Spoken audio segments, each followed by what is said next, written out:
이스라엘의 왕들 중에서 다윗이 가장 으뜸되는 그런 왕이라 생각이 들죠. 다윗의 인생엔 아주 치명적인 한 가지 실수가 있었고, 그 실수는 여러분이 아시는 대로 밧세바라고 하는 여인을 탐해서 그 여인을 자기 것으로 만드는 과정에서 살인까지 저지르는 그 실수 있었고요. 또 인생에서 두 번의 아주 큰 위기가 있었습니다. 젊었을 때 장인 사울에게 쫓겨서 10년 동안 광야 생활을 했었죠. 그게 첫 번째 인생의 위기였다면, 두 번째 위기는 그의 노년, 말년에 있었습니다. 첫 번째가 장인에게 죽을 위험에 빠져 있었고, 두 번째 위기는 말년에 다름 아닌 그의 아들, 다윗의 아들로부터 살해 위협을 받았던 겁니다. 역대상 3장에는 다윗과 솔로몬의 계보가, 족보가 쭉 이렇게 기록이 되어 있는데, 거기 보면 다윗이 한 정식으로 9명의 아내를 거느렸어요. 행복했겠다 이렇게 생각하시는 분도 있겠지만, 이렇게 생각하셔도 괜찮아요. 한 명 여인에게 들을 잔소리를 9명에게 듣는다. 그럼 조금 끔찍하다는 생각이 들죠. 9명의 아내들로부터 모두 19명의 아들을 낳았습니다. 그 19명의 아들들은 배다른 아들들이었기 때문에, 그리고 왕권 경쟁에 다 속해 있기 때문에 좋을 수도 있고 나쁠 수도 있고, 어느 날 그 첫 번째 아들이 암논이라고 하는 아들이에요. 이 암논이라고 하는 아들이 자기의 배다른 동생 다말을 봤더니 너무 예쁜 거야. 자기의 배다른 동생이에요. 이 다말이라고 하는 여동생은 자기 아버지 다윗이 그술이라고 하는 조그만 나라의 공주가 자기 다윗에게 시집 왔어요. 마아가라고 하는 공주가 시집 와서 마아가와 다윗 사이에 아들 하나 딸 하나를 낳는데, 아들의 이름이 압살롬이고 딸의 이름이 다말이에요. 근데 이 집안의 그 마아가 왕비가 아주 예뻤나 봐요. 그래서 아들 압살롬도 딸 다말도 아주 예쁘고 잘생겼어요. 근데 첫 번째 아들 암논이 배다른 여동생 암논을 보고 흑심을 붓는 거예요. 어느 날 꿰어서 그를 강간했어요. 이 끔찍한 궁중 내에서의 사건을 이 다말의 친오빠 압살롬이 알았어요. 압살롬은 자기의 형 암논이 자기 여동생을 겁탈한 것에 대해서 화가 났고요. 꾹꾹 눌러 참면서 기회를 봤어요. 2년을 기다렸죠. 어느 날 잔치를 벌인다고 자기 형제들을 다 불렀어요. 배다른 형제들을 다, 왕자 공주들을 다 부른 다음에 압살롬이 자기 부하를 시켜서 제일 큰형 암논을 그 자리에서 찔러 죽였어요. 아버지 다윗에게는 이 배다른 자기 아들, 딸들 안에서 벌어나는 일들에 대해서 늘 걱정했지만, 자기의 제일 큰아들 왕권 계승 1번이었던 암논이 죽자 아버지가 무척 상심했고요. 압살롬, 자기 형을 죽인 이 압살롬은 여동생에 대한 원수를 갚기는 했지만 아버지의 후원이 두려워서 도망갔어요. 어디로 도망갔는가 하면 자기 외할아버지가 왕인 그술이라고 하는 나라에 가서 숨었어요. 아버지 다윗이 화가 났고 잡으라 그랬지만 잡을 수는 없고, 자기의 장인 나라에 가 있는 자기 아들 압살롬을 데려올 수는 없고, 세월은 지나서 3년이 지났어요. 마음이 많이 풀렸고요. 신하들하고 이 압살롬이 또 공작을 꾸며가지고 다윗의 마음을 적당히 풀어준 다음에 다윗의 입으로부터, 오케이 압살롬 이제 우리 땅에 와도 돼. 그렇지만 난 너를 만날 수가 없어. 난 너 보기 싫어. 아버지가 이렇게 말했어요. 압살롬이 옳다구나 생각해서 얼른 할아버지 나라에서 아버지 나라 이스라엘로 왔어요. 예루살렘으로 왔는데 아버지는 안 만나줬어요. 세월이 지났어요. 세월이 제법 지났어요. 아버지는 여전히 안 만나줬는데 압살롬이 궁중에서 가만히 숨을 죽이고 있었으면 괜찮았는데 그때부터 공작을 또 모의했습니다. 아마도 압살롬은 잘생긴 외모뿐만 아니라 아주 뛰어난 전략가 전술가였던 것 같아요. 계략을 잘 세웠어요. 프로젝트 메이커예요. 그래서 무슨 계획을 세우냐면 자기가 예루살렘에 머물러 있는 4년 동안에 매일 성문 앞에 나가서 백성들을 만나는 거예요. 왕자가 백성들을 만나주니까 백성들의 마음이 혹한 거예요.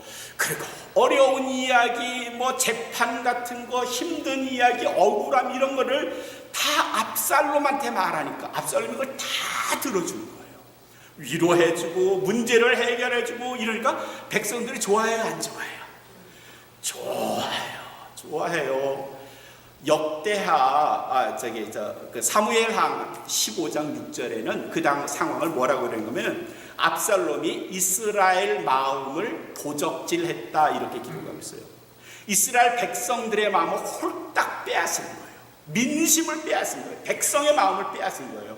인기가 막 올라가는 거예요. 다윗 왕은 우리 안 만나주는데 그 왕자는 우리를 만나주고 참 좋으네.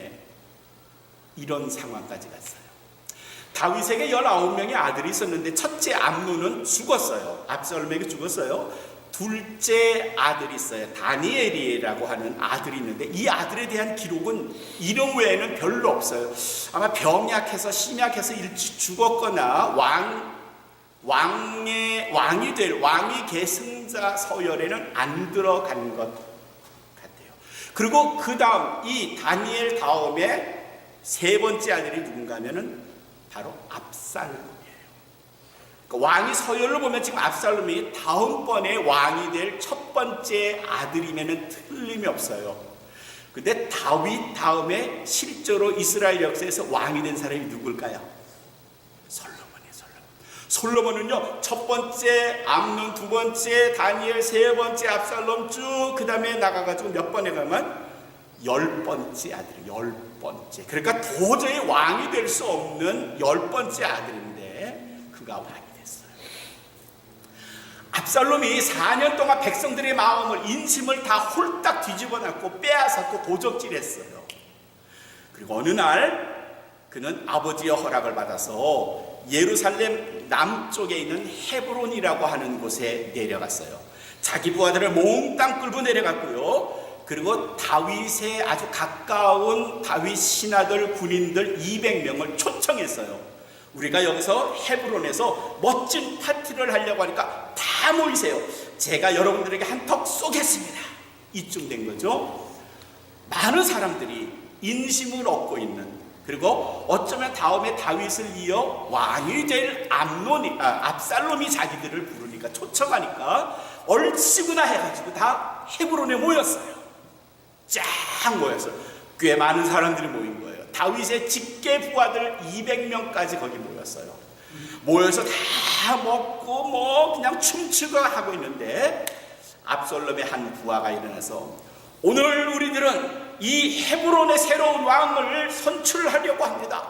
즉위식을 하려고 합니다. 우리의 영원한 왕자가 되시는 압살롬을 헤브론의 왕으로 선포하고 추대합니다. 이러더니 주변의 사람들이 올세 박수를 막 치고 막 미리 짠 거죠.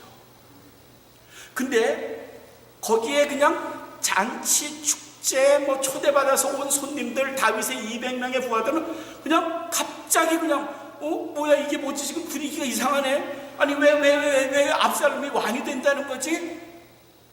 근데 갑자기 자기의 상황을 보니까 자기도 그 왕의 추대식에 참석한 사람이 되어버렸고, 그 소문은 마치 자기도 압살롬을 왕으로 추대한 사람처럼 되었고, 그 소문이 다윗의 귀에 들려갔고, 다윗은 내부하 200명이 압살롬의 그 잔치에 가서 압살롬을 왕으로 추대했어? 이 상황이 된 거예요. 얼마나 어이없는 상황일까요? 압살롬이 헤브론의 왕이 됐어요. 그리고 헤브론 작은 도시의 왕일 뿐만 아니라 압살롬은 더 큰 뜻을 품었어요.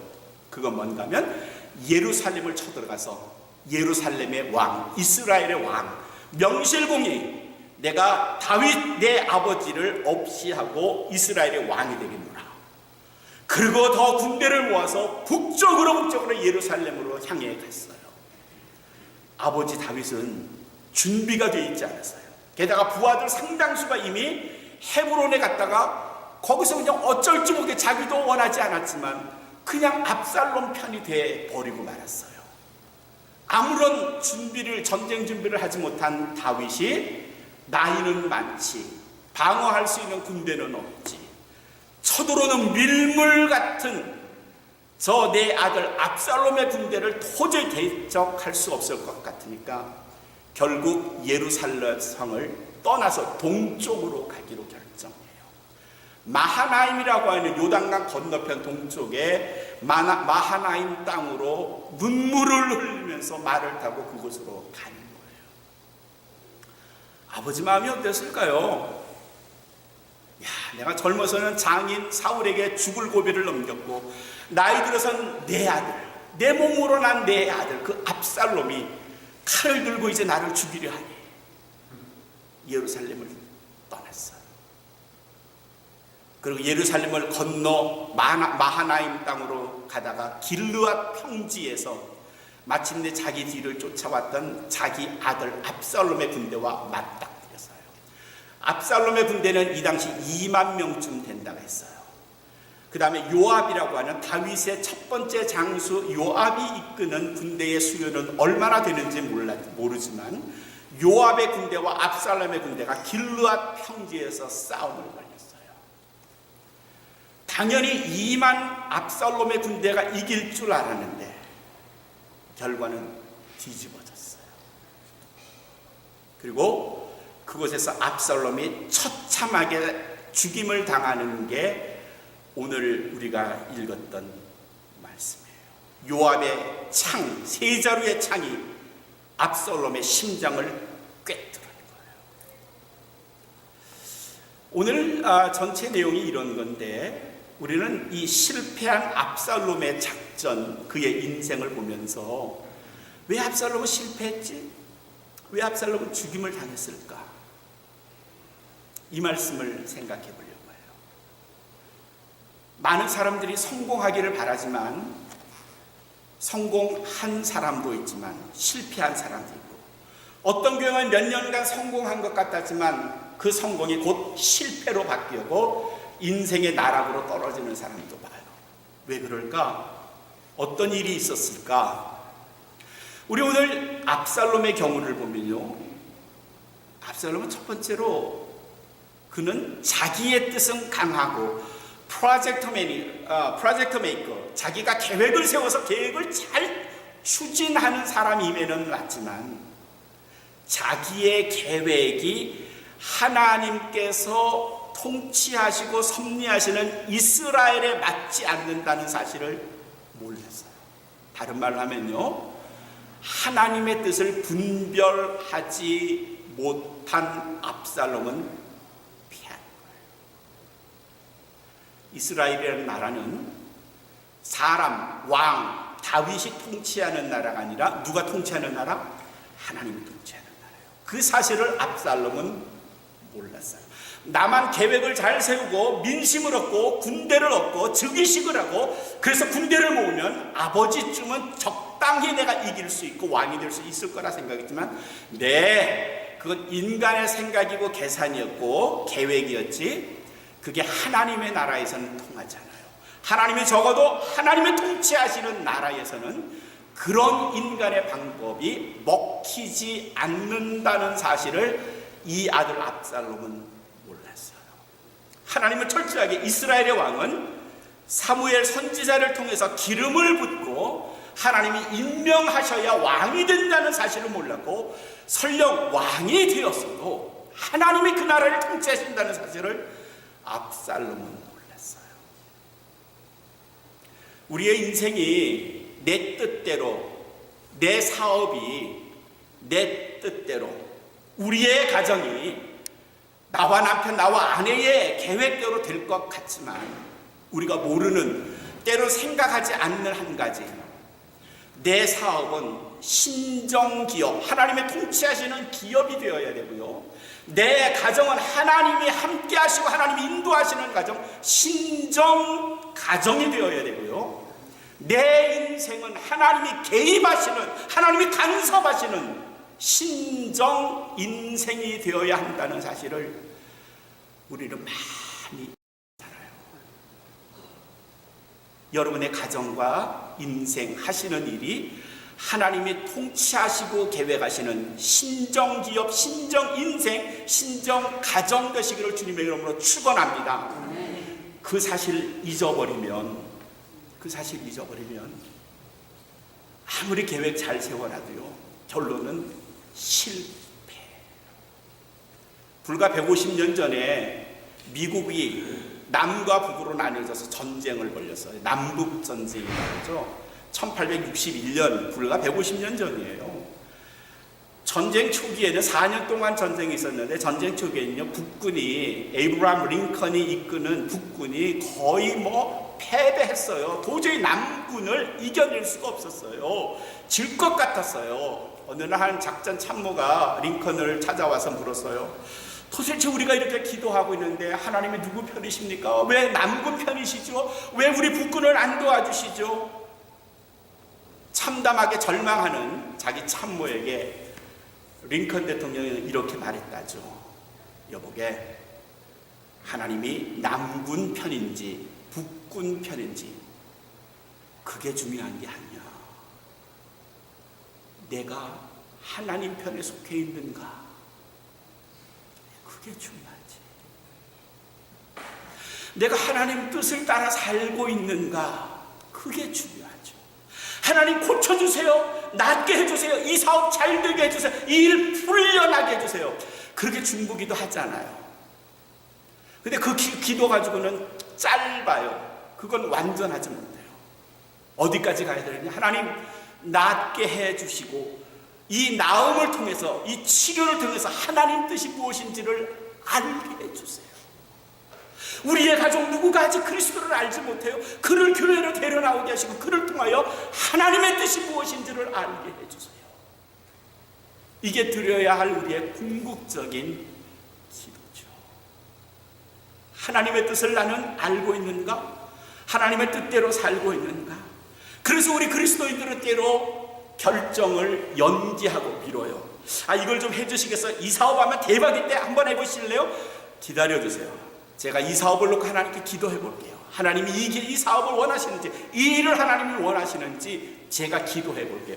이렇게 물어야 하는, 이렇게 대답을, 즉답을 피해야 하는 이유가 뭔가 하면 우리는 하나님의 뜻을 알아야 하기 때문이에요. 사랑하는 성도 여러분, 우리의 결정, 내 결정 중요하지만요, 그보다 앞서 내가 신정 인생, 신정 가정, 신정 사업가가 되기를 원하신다면 하나님의 뜻을 먼저 물으시는 하나님의 사람 되시기를 주님의 이름으로 축원합니다.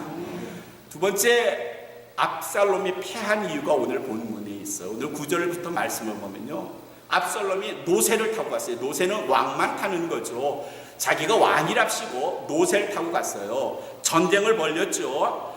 길르앗 평지에서 2만 명 자기 군대와 요압 장군이 이끄는 다윗의 군사와 맞닥뜨렸어요. 숫자는 자기들이 훨씬 많았는데 문제는 그 지형, 길르앗이라고 하는 특별한 지형에 익숙하지 못한 이 압살롬이 그 지형을 잘 아는 요압 장군의 적은 군대에 의해서 괴멸되기 시작한 거예요. 지형을 너무 잘 아는 요압이 작전을 잘 써서 이 새로 자기 아버지를 죽이려고 하는 압살롬의 군대를 괴멸시키고 다 뿔뿔이 흩어지게 만든 거예요. 이길 줄 알았는데 요압 장군이 막 무섭게 밀려 들어오는데 압살롬은 어쩔 수가 없는 거예요. 자기 군사들이 막 맥없이 허물어지고 하는 것을 보고 겁이 덜컥 났어요. 도망가야 되겠다, 살아야 되겠다 생각했어요. 평지에서 가면 많은 군사가 자기를 쫓아오니까 평지로 갈 수는 없어서 나무가 많은 숲 사이로 도망을 하기 시작했어요.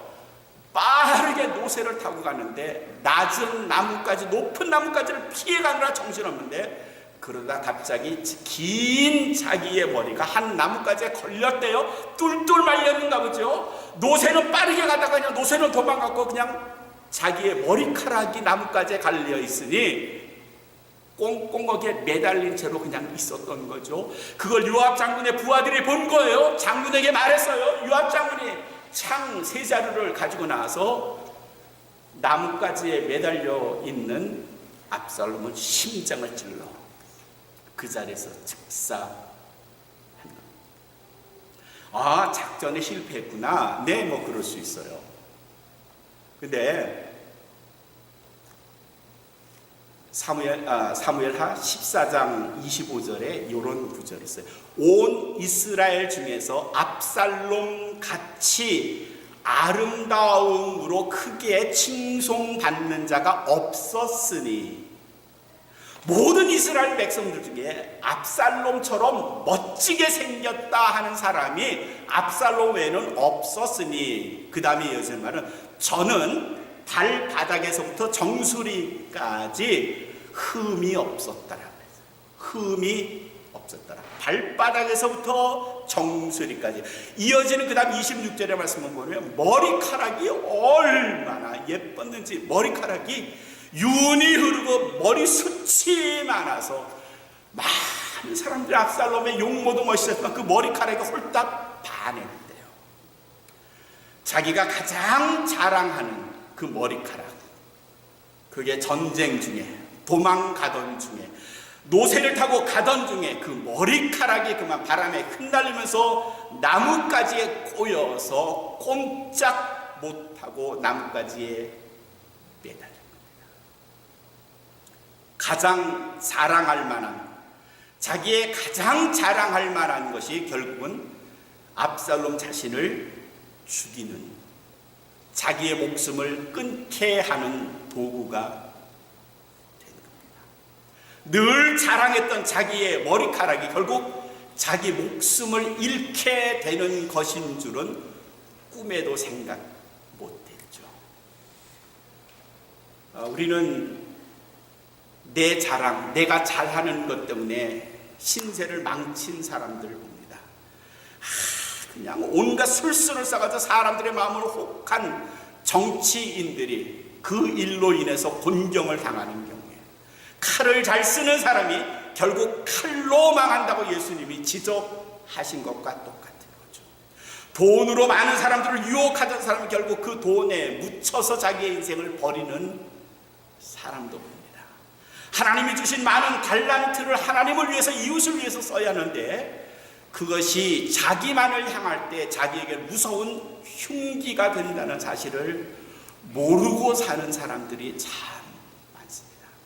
내게 허락한 하나님의 은혜, 내 장점, 달란트가 무엇인지, 그걸 내가 하나님을 향하여 이웃을 위하여 잘 사용하고 있는가? 그렇지 못하면 어느 순간 그건 나를 향하여 흉기로 돌아올 수 있다는 사실이죠. 참 무서운 말씀이 아닐 수 없네요. 내게 주신 하나님의 은혜가 뭘까요? 내가 자랑할 만한 내 달란트는 뭘까요? 그걸 하나님을 위해, 이웃을 위하여 잘 사용하나요? 아니면 나만을 위해서 사용해서 내 자랑거리가 되나요? 예레미야서 9장 23절 24절에 잘 아시는 말씀이 있죠. 지혜로운 자는 그 지혜를 자랑치 말며, 용사는 그 용맹을 자랑치 말지니, 또 부자는 그 부함을 자랑하지 말지니. 그 뭘 자랑하여? 자랑하는 자는 이것으로 자랑할지니 곧 명철하여 나를 아는 것과 하나님을 아는 것, 하나님을 아는 것 뿐만 아니라 나 여호와는 인애와 공평과 정직을 땅에 행하는 자인 줄 깨닫는 것이니라. 뭘 자랑해요? 하나님을 자랑해요. 하나님은 이 땅에 인애와 공평과 정직을 행하시는 분임을 인정하고 깨닫는 것, 그게 우리가 해야 할 일이래요. 고린도후서 10장 17절에도 비슷한 말씀이에요. 자랑하는 자는 어디서 자랑하라 했는가 하면, 어디서 자랑하라? 주 안에서 자랑하라. 하나님이 주신 내가 자랑할 만한 나의 달란트, 내가 자랑할 만한 그것 꾹꾹 눌러 참으시고 하나님의 영광을 위하여, 이웃을 위하여 사용해야지. 자칫하면 그게 자기에게 흉기가 된다는 말씀이죠.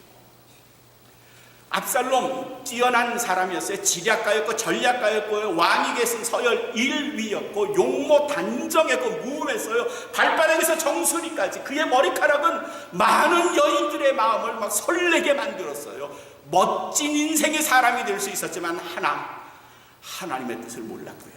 또 다른 하나, 자기에게 주신 그 존귀하고 멋진 것들을 자신의 욕심을 위해서 사용했을 때 그는 실패한 인생의 주인공이었습니다. 이 압살롬의 이야기를부터 교훈을 얻습니다. 사랑하는 성도 여러분, 나를 향한 하나님의 뜻이 무엇인지를 늘 분별하며 그 뜻을 따라 살아가시기를 주님의 이름으로 축원합니다. 뿐만 아니라 내게 주신 하나님의 은총을 하나님을 위하여 되돌려드리는, 이웃을 위하여 함께 사용하는 일에 익숙하지 않으면 오히려 그것이 내게 비수로 되돌아온다는 사실을 기억하셔서 하나님 뜻을 헤아리고 하나님의 영광을 위하여 우리의 일생을 살아가시고